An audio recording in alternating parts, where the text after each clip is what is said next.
This is the Situation Room, the only way to start your day. All. And once we see it, we will call it out. Sitting where I am, calling it out.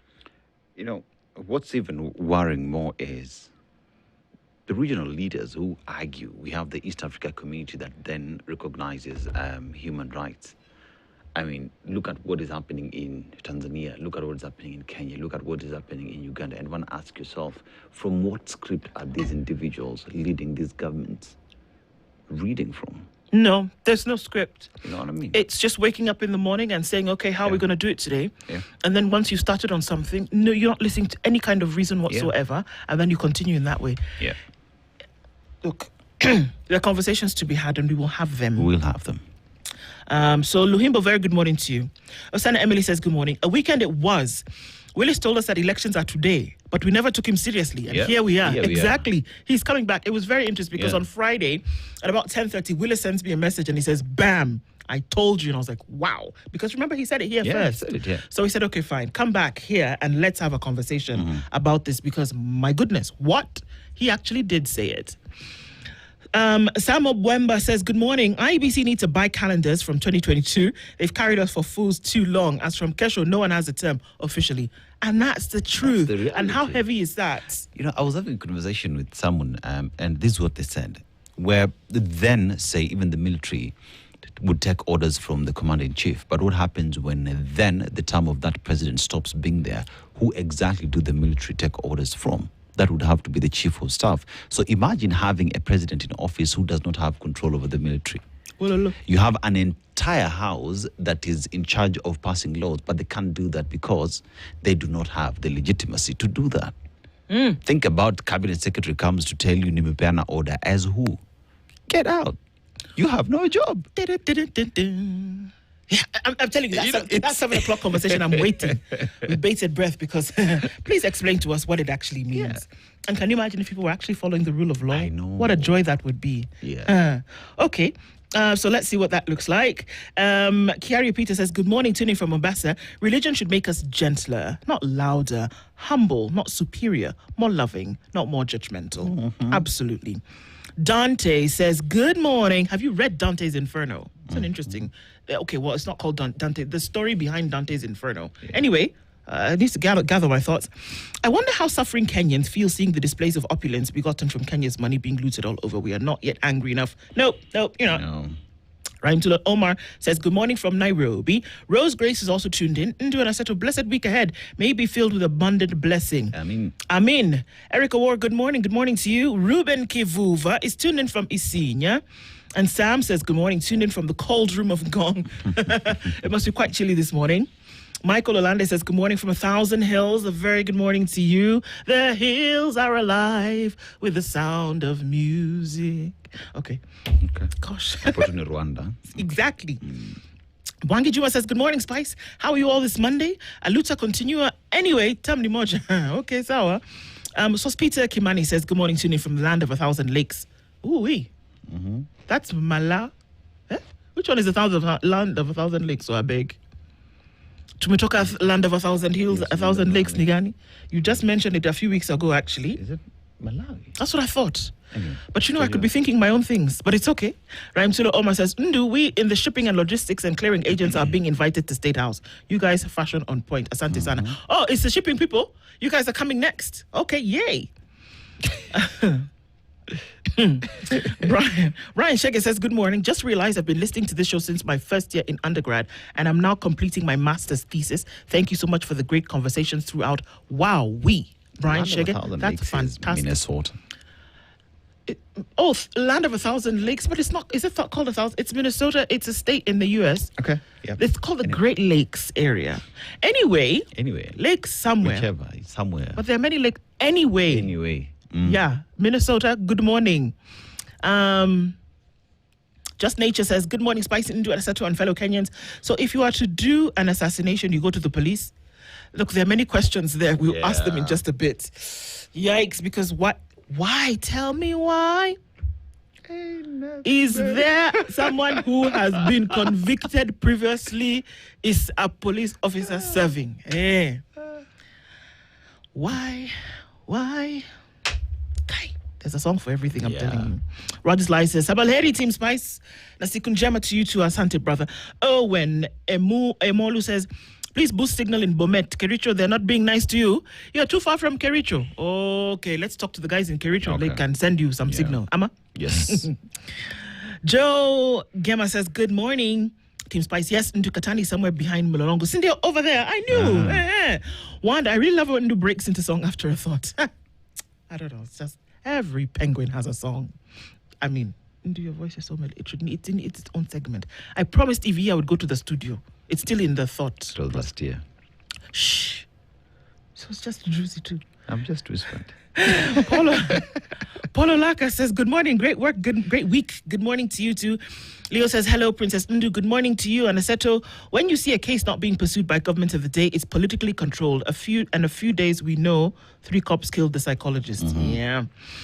Dante says, good morning. There was an online poll during the weekend and Edwin Sufuna was leading with over 80%. Please tell Willis Otieno and the rest to join Chaguo wa Kenya. Okay. Wololo. Let's just say Farjal Abdul Rahman. Good morning, Spice comrades. You are wonderful people. Energize my day by fantastic analyzing news. Watching from 001. Good morning to you. Tim Samuka says, good morning. Let's see if we can get everybody in a minute. What's with the security head signaling out goons? Someone needs to buy them a mirror. Right. I'm starting with the man in the mirror. Okay. That's who you need to start with. Wanda says, oh, it's crazy what's happening to Kizza Besigye, but politicians there are voting to send troops to Gaza. I know. How about you take out the spec? Log before you take out the spec. Eric Nganga says, good morning, tune in from the freezing Ngong Hills. That's another one from the cold room of Ngong. Boba Koko says, good morning, Ndu and Dennis, listening all the way from Kendu Bay. James Nganga says, maybe we should terminate our social contract. This government does not care about human rights, especially Africa at all. Yeah. Oh, yeah. Calvin says, the word of the day, even fools grow old. Atwoli should be used as an ad for this message. Yes. I meant we are waiting for the invite, right? Okay, I see. Good morning from the land of 1,000 headaches, Mtuflani. Good morning to you. And Ricky's tuned in from Uganda. Nay says, good morning all the way from Adelaide in Australia. Always loving the conversations. It's how I keep tabs with home. Good morning to you. Kevin says, good morning, Spice FM. And Mukoya says, good morning. Pepelez, he says, good morning. Did anyone attend the Africa Book Fair 2026? It was amazing. Well, I guess you did. Sos Peter says, good morning. And we see, it's Finland. Okay, that one. It's the land of 1,000 lakes. All right. So Peter Kimani says the land of 1,000 lakes is actually, yes, it's Finland. Yes, we see that. A very good morning to everybody. And Karibu Sana, thank you for joining us in the room. Very lovely to have you. We get into these conversations this morning. Thank you so much. Let's take a look at what's going on with weather and traffic. And then we'll come back and see what's happening in the headlines. Good morning. This is the Situation Room, the only way to start your day. Kipchumba Murkomen. The chilling question now is how officers entrusted with protecting lives became part of an execution squad and why 2 of them remain free. I quote Rigathi Gachagua, who said, we are asking Mr. Amin, these officers are in Kenya, they are killers, and they have killed Dr. Mutiso, and you have confirmed they participated in the murder. Why then are you releasing them after Murkomen called you? Whoa, Lolo. Those are hard questions.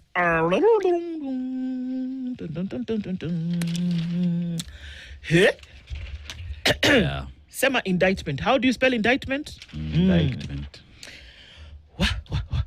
Okay, so there are many questions around this. Let me tell you, my friend, did you see the speed and alacrity with which this information was all pieced together after there was a public proclamation by Rigathi Gachagua? I'm just saying, on Wednesday, Gachagua said a couple of things. On Thursday morning, DCI boss Amin was there at DCI headquarters, flanked by some of the senior investigators, telling us how they had already matched and pieced and called and arrested and did what and forensicked and others. Quickly, they knew names. They had done analysis. They had pieced things together. They had found. I was like, you see, very good work. Actually, brilliant work.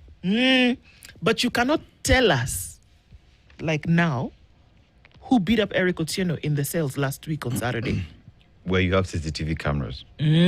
All you need to do is just check the CCTV. I'm not saying that one is more important than the other. In fact, one should not be treated more important than the other. And it is not a question of whether the agencies are worth their mettle. They are. They can do the job. And I'm wondering, had Gachagua not said what he said on Wednesday, would we have had such a quick turnaround on this investigation by Thursday morning? Because we're talking about within the look, I'm sorry, I'm take that back. It's very possible that a lot of these things were working in the background, and it was not Gachagua who said what's going on, and then suddenly people were working. I take that back. It's very possible that they were doing all this work in the background, still stating that it's possible to find out all of this information. And is it because of lack of personnel, or does it have to be a high-profile case then in order for people to get moving? These are questions. They come up. They need to be addressed. Because if you can do it here, then what stops you from doing it on Rex Masai's case, on every other person who's been killed allegedly? Allegedly, because in this case now, individuals who are shot are said to have been shot by the police. So here is an investigation on murder. But there are other cases, cases where it is police who shot individuals. So as DCI, these are your boys, these are your guns, these are your bullets. Yeah. You see? And then to make, so then of course this has developed over the last couple of days, but then for it to be said that these gentlemen were actually, somebody was called, and these two police officers were, just off the hook as soon as that phone call was made. It's quite worrying. The mysteries is deepening over the whereabouts of officers linked to Mutiso's murder is what's on page 2. Inspector Kenneth Kipkemboi Sang and Constable Collins Kiplangat Bet, the two officers linked to the broad daylight execution of mental health researcher Victoria Mthunya Mutiso, are still on the run 3 days after investigators link them to the cold-blooded murder. Kipkemboi, the officer in charge of Nderi Police Post in Kikuyu, Kiambu County, was identified as the link person between financiers and the operational team assembled to eliminate Dr Mutiso. Currently on the run, the senior officer provided the murder weapon, a mint Jericho pistol loaded with 12 rounds of ammunition. Like Kipkemboi, detectives placed Kiplangat at the scene of crime. His role on the July 29th murder within Mawensi area of Upper Hill has not clearly been explained. The rogue officer is based at Thogoto Police Station. Speaking at a church function in Kiamba of Kiambu County, former Deputy President Rigathi Gachagua yesterday claimed the two rogue officers were arrested and immediately released following a phone call from Interior Cabinet Secretary Kipchumba Murkomen. Karinde Police Post. Yes. Karinda was supposed to be Karen End. So the Karen End. Karen End. So at the time, Karen End was a problem. So Karinde. It's just the great corner, the great corner. So. Same kind of thing. Yeah. Okay. Interesting. Well, Gachagua says Kikuyu Police Station is a base for killer cops. That's what he continues saying. Yeah. He's like a dog with a bone on this thing. He's not letting it go. So something is not making sense. The story here talks about former President of the United States, Joe Biden. Of course, we know that he is suffering from prostate cancer, but he's saying that this story says that Joe Biden's prostate cancer battle highlights the need for early diagnosis and for screening. If you can do it, especially for men. We're talking about cervical and breast cancer for women. We're talking about prostate cancer for men. When you reach a certain age, go get screened. Get screened. And I think the call then also is on the medical fraternity to make the screening process actually a lot cheaper. Because that's the thing that worries people a lot. And in this case, former President, prostate cancer has spread to his bones. And we know that the bones are the most common site of spread in advanced prostate cancer, affecting up to 9 in 10 men. It spread to his bones and has drawn attention to a disease that is frequently diagnosed at an advanced stage amongst Kenyan men. So this is the thing. My brothers, get tested, get screened. Because the thing about this also is that if screened and found early, you can actually be treated. And so that story then, on a global scale, poses a local lesson. MPs back proposal for an independent body to probe accidents. Okay. And striking nurses dare governors to hire replacements. Go ahead. Do it. Do it. Let's see. There's a story on page 4 and 5. It kind of bleeds into the other. Inside Ruto's 4 years of delayed and unfulfilled grant promises. There's a list of them. Ruto's education gamble faces a tough test in a couple of weeks. Again, remember that the new entrants into university come to the number of 294,000. And will it actually be taken care of? And this is public universities, though. I didn't say across the country. I said public universities. So it's one to look at. The Linda Mwananchi team was again in the western part of the country yesterday, Kakamega, Malava, a number of places. The race to stop Ruto. Ambitions meet hard math of numbers game. And it's about the numbers. And if the numbers are anything in a rally to go by, then, maybe it's a head-scratching kind of thing. But let's see, because it'll be an interesting week in terms of what happens next. Homa Bay is where they're going to go next. Yeah. And it's interesting because things were said. Yeah. Threats were made. Things were said in the open. And I wonder, can I say something and it poses as a threat that you should probably want to have a conversation with me? I mean, those in charge of ensuring security, what are they doing about it? Someone has made a threat against the other person. Do you just sit pretty and wait, then you start firefighting?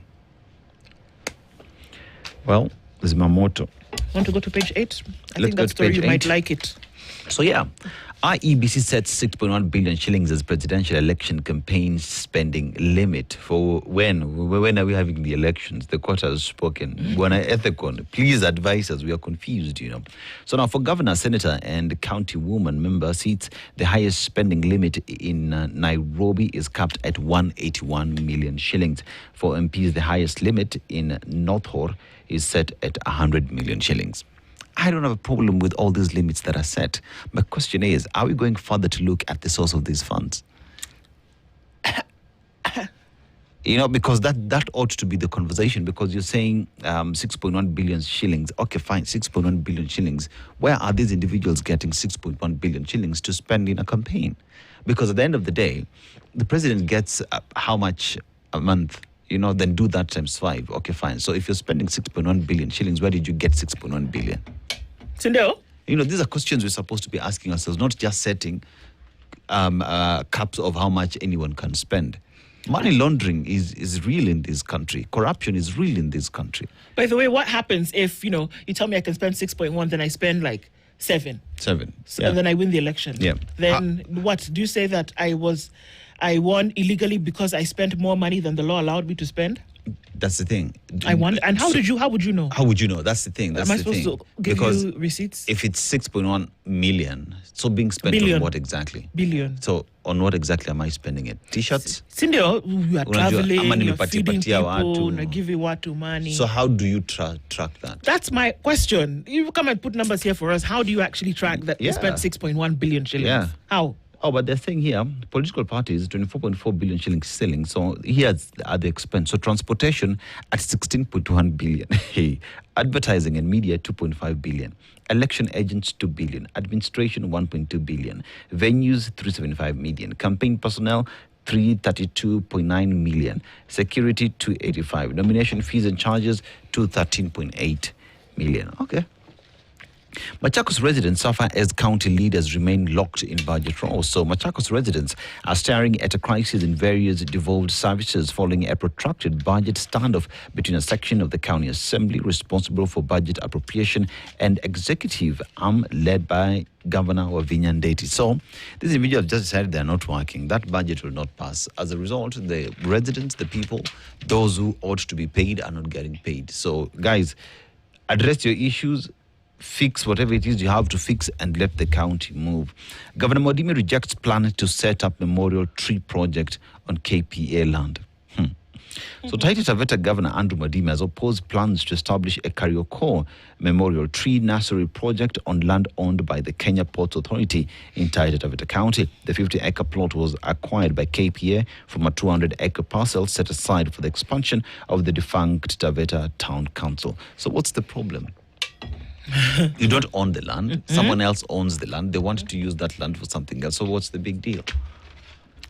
Why are you even here if you don't own the land? I don't understand. Why do you have a conversation about something that doesn't bother, you don't own or neither does it concern you? Let me tell you, when you look at Taita Taveta County, what are some of the issues that the governor should be stressed about in terms of service delivery to the people? You know, Taita Taveta today, we speak in terms of food rationing. So how about you start dealing with agriculture in the region and ensure that the people of Taita Taveta have food? Man. UDA ODM talks that could shape the 2027 election. Tunataka nini? Power. The high-stakes negotiations set to determine the future of parties in the 2027 alliance, and talks will center on the running mate question, zoning and competing ambitions. The political marriage between President William Ruto's United Democratic Alliance and ODM enters a potentially decisive phase this week when leaders of the two parties retreat to Naivasha for 3 days of talks expected to test the durability of their broad-based government ahead of the 2027 general election. So, key issues.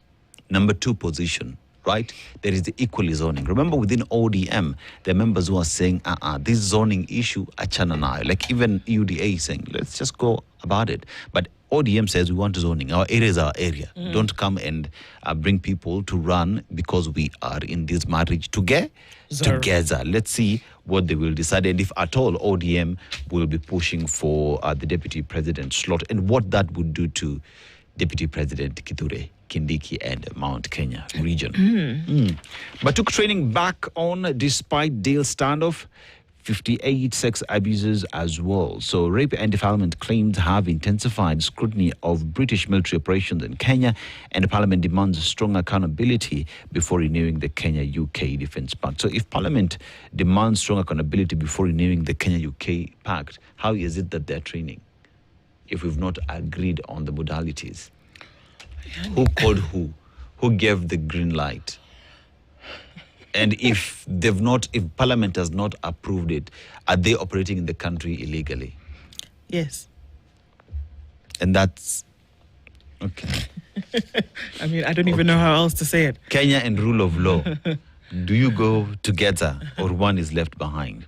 So Sifuna vows to crush sugar cartels in Western. So sugar cartels in Western and the cartels that do exist. One asks the question, if these cartels have been talking about them year on end, that means we know them. We can deal with them. We can dismount them and get all these sugar industries back on track. You could do it today. What is stopping us? You could do it today. Because yes. I reckon those cartels are people known, and those who are supposed to stop benefit. You could do it today. If you decided you could do it today. You actually could. So, xenophobic attacks, that is in the opinion pages. Joseph Lister Nyaringo is on that and says, xenophobic attacks, Ramaphosa cannot hide behind public anger. As the president of South Africa, he cannot say the public, wamenishinda. He can say it, but should he be allowed to? I think it's very interesting. But we often see, if you just look at the timeline of events over the last 30, 20 years, is that every time a general election is happening in South Africa, that you have an upsurge of these xenophobic attacks. It happens. Now, it shouldn't be accepted. But usually what happens is that with one fell swoop, somebody's able to come in and say, look, we've quelled these people have left the country, and as a result of that, you should vote for me so that we can make sure that the people of South Africa, in terms of their governance, are protected. Look, unfortunately, things like this are used as a political tool. It has not happened in South Africa for the first time. It has happened in different parts of the world many times, and it is a practice that is employed by very many people. It happens. It happens. Okay. Some headlines have come into me really quickly. So Daily Nation, 1 year to go. 1 year to what? 2027. And here is Kalonzo Musyoka, David Maraga, Martha Karua, President William Ruto, the incumbent, Edwin Sifuna, Fred Matiang'i, Rigathi Gachagua. Everybody I've mentioned there has ambitions of becoming the next president of the Republic of Kenya. So August 10th is the publication of limits for expenditure, contributions, and donations. And December 10th is the issuance of compliance certificate to compliant political parties. And February 9th is the deadline for public officers intending to vie to resign from office. February 9th, remember that date. Now, March 16th is the political parties to submit membership lists to REBC, and May 9th is the independent candidates to submit their names and symbols. So that we go to page 2, and 1 year to go has been expounded on page 2. That is, and it's all about elections. Gen Z seeks to turn street protest into political power. So 2.6 million new voters registered during the registration exercise. So 267,000 registered through continuous voter registration and 2.3 million registered through enhanced continuous voter registration. So one asks the questions, how many more continue to register as we approach 2027? So that it's just election strategy as we go towards page 4 and all the way to page 11, Cash Splash powers Ruto Nyanza Charm offensive, and Kindiki urges unity and tolerance in Mount Kenya. So that is heavy. Our nation has gone heavy on the election preparedness towards 2027. You want to look at the star? Yep, indeed. There's a story here that even as we look at poor rainfall leaving Kitale and Eldoret maize crop withered, it's just because this is essentially looking at the breadbasket of Kenya, and that because of poor rainfall, this is what's happening here. Then you're going to have to ask a question about what's happening into the future and whether we're taking this information. And future is not necessarily in the 10 years. Future is when you're going to feed the country in the next couple of months, what's going to happen there, and in terms of mitigation. And there is a picture of members of the first family engaged, Charlene radiant on her big day. That's news. Now, there's a story here. There's a woman, she's all bandaged up. A woman survives a vicious leopard attack trying to save her dad in Lamu. Yani Chui. Leopard, big. Okay. 26-year-old woman in Mangal village within the Boni Forest in the Boni Forest in Masuba Ward, Lamu County, survived a leopard attack on Friday morning. Wisha Yusuf was attacked as she tried to save her elderly father from the leopard, which had been resting behind their homestead. Startled by movement as the father opened the chicken coop's door to release the chicken for the day, the leopard first attacked the elderly man, who raised alarm. Alerted by her father's screams, Yusuf darted around the house to see what was happening before the wild animal turned its attention on her.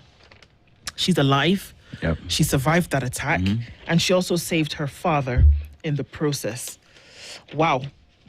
This is something. It's on page 22 of the Star this morning, to then be able to see what happened with that. Even as KWS continues to respond to where Brian Odhiambo is, you need to go here and deal with this matter, ensure this family gets justice and reparations.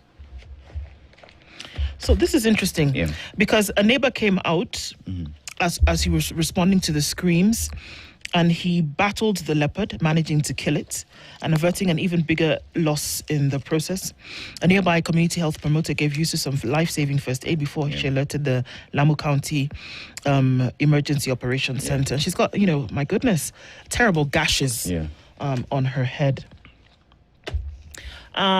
This is interesting also because on that same page, Kerio farmer turns arid land into 2 million shilling chili venture. Chili as in pepper. The land which ordinarily wouldn't give you much is actually giving chili. And this is in Elguero Marakwet County, casting a golden hue over a landscape long defined by rugged beauty and environmental challenges. For a long time, farmers have battled the predictable adversaries, which include erratic rainfall, severe soil erosion, and destructive wildlife invasions from the nearby Rimoy National Game Reserve. But today, somebody's making big bang for their buck from chili. And her name is Judy Towet on her chili farm in Kerio Valley. There it is. And showing you that some crops can actually make it when others cannot. How's that for a story of resilience this morning? All right, so the headlines look like. Get yourself a copy of the Standard newspaper or the e-paper, standardmedia.co.ke. Good morning, it's 7 a.m.